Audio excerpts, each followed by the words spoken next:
இஸ்லாம் சோதனைகள், சவால்கள், சாதனைகள் என்ற தலைப்பில்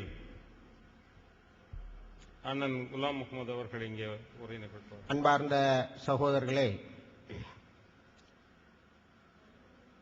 இஸ்லாம் சோதனைகள், சவால்கள், சாதனைகள் என்ற தலைப்பிலே சில கருத்துக்களை உங்களோடு பரிமாறிக்கொள்ள நான் பணிக்கப்பட்டிருக்கிறேன். இதற்கு பக்கத்திலே இருக்கின்ற சிராஜ் மஹாலிலே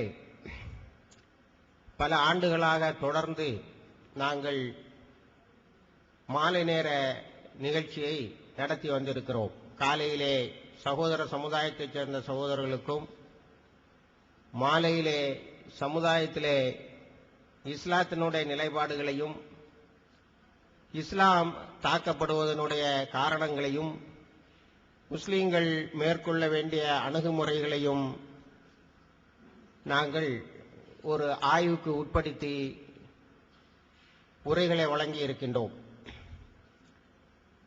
ஆனால் இப்பொழுது இந்த உரையில் சாதனைகள் என்றொன்றை நாங்கள் இணைத்திருக்கின்றோம். அன்பார்ந்த சகோதரர்களே, பெருமானார் ஸல்லல்லாஹு அலைஹி வஸல்லம் அவர்கள் இறைவன் ஒருவனே என்ற கொள்கையை இந்த உலகத்தில் ஓங்கி முழங்கிய போது அவர்கள் என்னென்ன சோதனைகளை சந்தித்தார்கள் என்பதை நான் இங்கே பட்டியல் போட்டு காட்ட வேண்டிய தேவையில்லை. அந்த அளவுக்கு குழுமி இருக்கின்ற சகோதரர்களுக்கு எல்லா விவரங்களும் விஷயங்களும் நன்றாகவே தெரியும். பெருமானார் ஸல்லல்லாஹு அலைஹி வஸல்லம் அவர்களுடைய காலத்திலேயே அவர்களுக்கு ஒரு மிகையான நெருக்கடி வந்தது. பத்ர் போரின் போது பெருமானார் ஸல்லல்லாஹு அலைஹி வஸல்லம் அவர்கள் ஒரு துஆ செய்தார்கள். யா அல்லாஹ், இந்த போரில் நாங்கள் இந்த சமுதாயம் அழிக்கப்பட்டு விட்டது என்று சொன்னால் உன்னை வணங்குவதற்கு ஆள் இல்லாமல் போய்விடுமோ என்று ஆதங்கப்பட்டார்கள். இதை பார்த்து கொண்டிருந்த அபூபக்கர் ரலியல்லாஹு தஆலா அவர்கள், நீங்கள் அல்லாஹ்வுக்கு மிகவும் அதிகமான நெருக்கடியை கொடுக்கின்றீர்கள் என்று சொன்னார்கள். இந்த அளவுக்கு ஒரு இறைவனின் தூதர் அவர்களே சோதிக்கப்பட்டார்கள். அதன் பிறகு அல்லாஹ் வெற்றியை கொடுத்தான். இதையும் அல்லாஹ் வாக்களிக்கின்றான். ஒவ்வொரு சோதனைக்கு பிறகும் உங்களுக்கு வெற்றி வரும் என்பதை வாக்களிக்கின்றான். ஆனால் சோதனைகளை தாங்கிக் கொள்வதற்கு சமுதாயம் தன்னை தயார்படுத்திக் கொள்கிறதா? முஸ்லீம்கள் அத்தகைய ஒரு மனநிலையை வளர்த்துக் கொள்கிறார்களா என்பதுதான் இங்கே பிரச்சனை. பெருமானார் ஸல்லல்லாஹு அலைஹி வஸல்லம் அவர்கள் சொன்னார்கள், நீங்கள் இந்த மார்க்கத்தை ஏற்றுக்கொண்டால், இறைவன் ஒருவனே என்ற மார்க்கத்தை ஏற்றுக்கொண்டால், பள்ளத்தை நோக்கி பாயும் வெள்ளத்தை போல் துன்பங்களும் துயரங்களும் உங்களை வந்து தாக்கும். அவற்றையெல்லாம் தாங்கிக் கொண்டு நான் அல்லாஹ்வுக்கு முற்றிலும் கீழ்ப்படிந்த ஒரு முஸ்லிம் என்று சொல்பவனை விட அழகான வார்த்தை சொல்பவன் யார் என்ற வினாவை அல்லாஹ்வே முன்வைக்கின்றார். ஆகவே சகோதரர்களே, சோதனைகள் இல்லாமல் சாதனைகள் இல்லை. திருக்குர்ஆனினுடைய முதல் 3 அத்தியாயங்கள், அதில் ஃபாத்திஹா சூராவை விட்டுவிடுங்கள். அடுத்து வருகின்ற பக்ரா சூராவையும் ஆல இம்ரானையும் நீங்கள் படித்தால் ஏறத்தாழ 19 இடங்களிலே இறைவன் கேட்கின்றான், நீங்கள் ஈமான் கொண்டு விட்டால் அவ்வளவு எளிதாக சொர்க்கம் புகுந்து விடுவீர்களா? உங்களுக்கு முன்னால் இருந்த சமுதாயத்திற்கு வந்த சோதனைகளும், உங்களில் ஈமானில் நிலைத்து நிற்பவர் யார்? சாதாரண துன்பங்களுக்கே ஈமானை உதறிவிட்டு ஓடிப்போவர்கள் என்பது யார் என்பதை கண்டுபிடிக்காமல் நீங்கள் சொர்க்கத்துக்கு அனுப்பப்பட மாட்டீர்கள் என்பதை இறைவன் சொல்லுகின்றான்.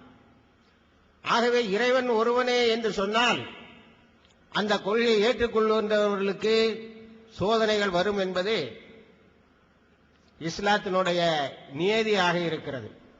அந்த சோதனையில் இவன் எப்படி இருக்கிறான் என்பதுதான் இங்கே கேள்வி.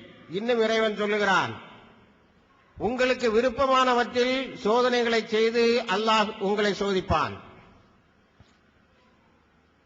உங்களுடைய வியாபாரம், உங்களுடைய குழந்தைகள், உங்களுடைய மனைவி, நீங்கள் விரும்புகின்ற வாகனங்கள், இவற்றிலெல்லாம் சோதனைகளை தந்து அல்லாஹ் சோதிப்பான்.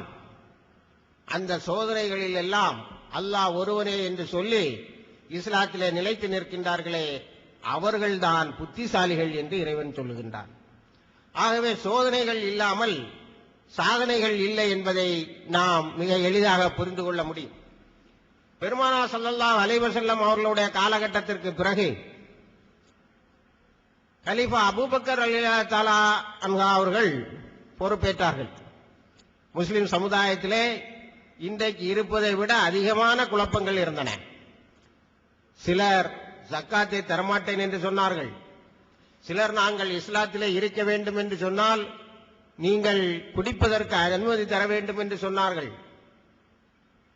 அபூபக்கர் ரலியல்லாஹு தஆலா அவர்களுடைய காலகட்டத்தில் அவர்கள் இந்த சமுதாயத்தை ஒருங்கிணைப்பதற்கு மிகப்பெரிய சிரத்தைகளை மேற்கொள்ள வேண்டியதாயிற்று. இந்த சமுதாயத்தில் ஏற்பட்ட குழப்பங்களை வைத்துக் கொண்டு சில நபி தோழர்கள் அபூபக்கர் ரலியல்லாஹு தஆலா அவர்களிடத்திலே சொன்னார்கள், நீங்கள் ஒன்று செய்யுங்கள், இந்த சமுதாயத்தை சீரமைக்க முடியாது, நம்பிக்கையை விட்டுவிடுங்கள், நீங்கள் வீட்டுக்குள்ளால் இருந்து தொழுது கொண்டே இருங்கள், ஒன்றிலே கியாமத்து நாள் வரட்டும் அல்லது உங்களுக்கு மௌத்து வரட்டும் என்று சொல்லக்கூடிய அளவுக்கு சமுதாயத்திலே குழப்பங்கள். பெருமானார் ஸல்லல்லாஹு அலைஹி வஸல்லம் அவர்கள் இறந்தவுடன் இவ்வளவு குழப்பங்கள். ஆனால் அபூபக்கர் ரலியல்லாஹு தஆலா அவர்கள் இந்த உலகத்திலே யாரும் செய்ய முடியாத ஒரு தீர்க்கமான அறிவிப்பை செய்தார்கள். இந்த சமுதாயத்தை ஒருங்கிணைக்க முடியும், ஒன்றுபடுத்த முடியும். இந்த சமுதாயத்திலே சக்காத்து தரமாட்டேன் என்று சொல்லுபவர்களிடம் இருந்து அதை வசூலிக்க முடியும். எந்த அளவுக்கு சொன்னார்கள் என்று சொன்னால், ஒருவன் ஒரு ஒட்டகத்தையும் அதை கட்டுகின்ற கயிற்றையும் சக்காத்தாக தர வேண்டும் என்பது அவன் மீது கடமையாக இருக்க, ஒட்டகத்தை தந்து விட்டான், ஆனால் கட்டுகின்ற கயிற்றை தரமாட்டேன் என்று சொல்லுகின்றான் என்று சொன்னால், நான் அவன் மீது போர் கொடுத்து அந்த சக்காத்தை நான் பெற்றுக் கொள்வேன். சிலர் சொன்னார்கள், இப்போ அந்த சக்காத்து விஷயத்தை கொஞ்சம் தள்ளி வைப்போம். ஒவ்வொரு விஷயம் சில பாலிசி எல்லாம் சொல்லி பார்த்தாங்க. ஆனால் அபூபக்கர் ரலியல்லாஹு தஆலா சொன்னார்கள், இல்லை, மார்க்கத்தை நான் விட்டு கொடுக்கவே மாட்டேன், நான் அதில் உறுதியாக நிற்பேன். ஒருவன் சொன்ன நான் நபின்றான், நபி என்று நபி பட்டத்தை கிளைம் பண்ணி, சரி இதுல டிஸ்பியூட் வேண்டாம், ஆளுக்கு பாதியா பங்கு வச்சுக்கிடுவோங்கிற அளவுக்கு வந்துட்டான். ஆனால் அவர்களையும் விட்டு வைக்கவில்லை அபூபக்கர் ரலியல்லாஹு தஆலா. ரித்தின் போரிலே அவர்களை வென்று மார்க்கத்தை நிலைநாட்டி சீரமைத்து சென்றார்கள். அதன் பிறகு கலீஃபா உமர் பின் அல் ஹத்தாப் அவர்கள் பொறுப்பேற்கின்றார்கள். சமுதாயத்தில் இருந்த குழப்பங்களை எல்லாம் சாதாரண குழப்பம் இல்லை, இன்னைக்கு இருக்கலாம், அது அந்த அளவுக்கு பெரிய குழப்பம் இல்லை. அன்னைக்கு சக்காத்தை தாத்தாங்கிறான், குடுங்கிறான், வாங்கிட்டு இருக்கிறான். அண்ணா அன்னைக்கு அதையே தரமாட்டேன்னு சொன்னான். இதை விட பெரிய குழப்பங்கள் இருந்த நேரத்தை அபூபக்கர் ரலியல்லாஹு தஆலா அவர்கள் சீர் செய்த பிறகு உமர் பின் அல் ஹத்தாப் அவர்கள் பொறுப்பேற்றார்கள். மணி நேரத்திற்கு இத்தனை மைல் தூரம் இஸ்லாம் பரவியது என்று வரலாற்றை எழுதுகின்ற அளவுக்கு இஸ்லாம் வேகமாக பரவியது. பெருமானார் ஸல்லல்லாஹு அலைஹி வஸல்லம் அவர்களுக்கு பிறகு இனி இந்த சமுதாயத்தை சீரமைக்க முடியாது, நீங்கள் உங்களுடைய வீட்டிலே இருந்து கதவை பூட்டிக் கொண்டு தொழ ஆரம்பியுங்கள் என்ற அளவுக்கு இந்த விவகாரம் அல்லது இந்த இஸ்லாம் ஒரு முற்றுப்புள்ளிக்கு வந்துவிட்டது என்று நினைத்த காலகட்டத்தை மிஞ்சி இது வந்தது மட்டுமல்ல, 634 இருந்து 637க்கு உள்ளால் இந்த மார்க்கம் உலகமெங்கும் பரவியது மட்டுமல்ல, அன்றைக்கு இருந்த 2 வல்லரசுகள், இன்றைக்கு எப்படி அமெரிக்காவும் ரஷ்யாவும் 2 வல்லரசுகளாக பேசப்படுகின்றதோ, அதேபோல் அன்றைக்கு இருந்த 2 வல்லரசுகளில் ஒன்று பாரசீக பேரரசு, இன்னொன்று ரோம பேரரசு. இந்த 2 பேரரசுகளையும்